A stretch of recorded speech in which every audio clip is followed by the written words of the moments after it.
Comment la coopérative a assuré la continuité de l'activité en période de crise sanitaire? Tout d'abord, l'objectif principal était bien évidemment de continuer d'assurer l'approvisionnement pour nos adhérents, également la continuité des livraisons pour nos clients, partenaires.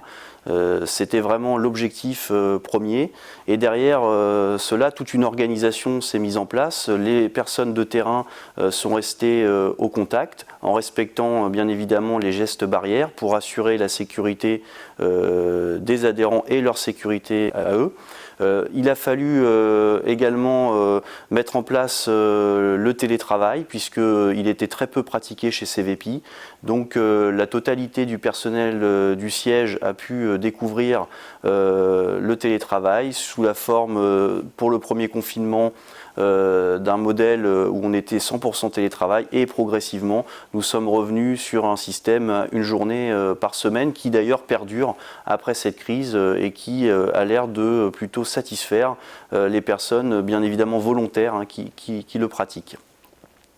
Donc durant cette crise, nous avons pu aussi goûter à la technologie, puisque chez CVPI, nous étions plutôt en retard sur ce système-là. Nous avons développé les systèmes de réunion en visioconférence, tant pour informer les équipes terrain que pour les réunions de conseil d'administration, qui se sont faits soit en 100% digital, soit en mix présentiel distanciel. Pareil, il en restera quelque chose après, puisque nous continuons encore aujourd'hui à pratiquer des réunions à distance lorsque l'on a besoin de passer des messages rapides, ce qui permet de gagner en efficacité. On a également, pour assurer la moisson 2020, mis en place les bons d'apport de céréales en envoi par mail aux adhérents, ce qui a limité les contacts dans les bureaux d'agréage et ce qui a été fortement apprécié puisqu'on a gagné également en efficacité. L'agriculteur peut ainsi avoir son bon en direct et ne plus attendre que le chauffeur revienne de la parcelle. Alors, je dirais que la crise sanitaire n'a pas impacté directement nos activités, puisque on a tourné à plein régime, on n'a pas pratiqué de chômage partiel, les salariés ont pu travailler à 100% et cela a été également fortement apprécié dans un contexte général plutôt morose. Cela permettait, en se rendant au travail, de continuer à avoir un lien social.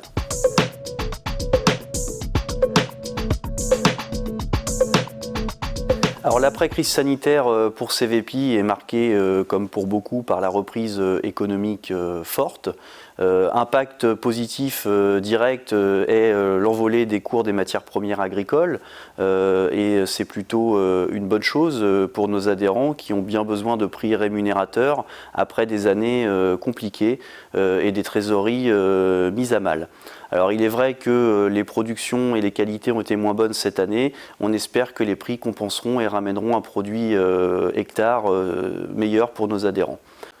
Alors cette hausse des matières premières a pour conséquence également une hausse des matières premières énergétiques, notamment le pétrole, qui a une conséquence directe sur l'augmentation des coûts du fret, et également les prix du gaz, qui vont donc avoir un impact négatif puisque cela rentre directement en compte dans la fabrication des produits fertilisants et notamment des produits azotés. On a donc en ce moment une flambée de ces produits et un impact direct derrière pour les charges de nos adhérents. En plus de cela, on s'attend à des situations de tension. Évidemment, nous mettons tout en œuvre pour pouvoir assurer l'approvisionnement de nos adhérents. Les produits de protection des plantes ne sont pas en reste puisque la plupart des molécules proviennent des pays asiatiques et notamment de Chine. Et les mises aux normes d'usines pour des raisons environnementales et sécuritaires ont pour conséquence des fermetures qui créent derrière des tensions, voire des possibles pénuries.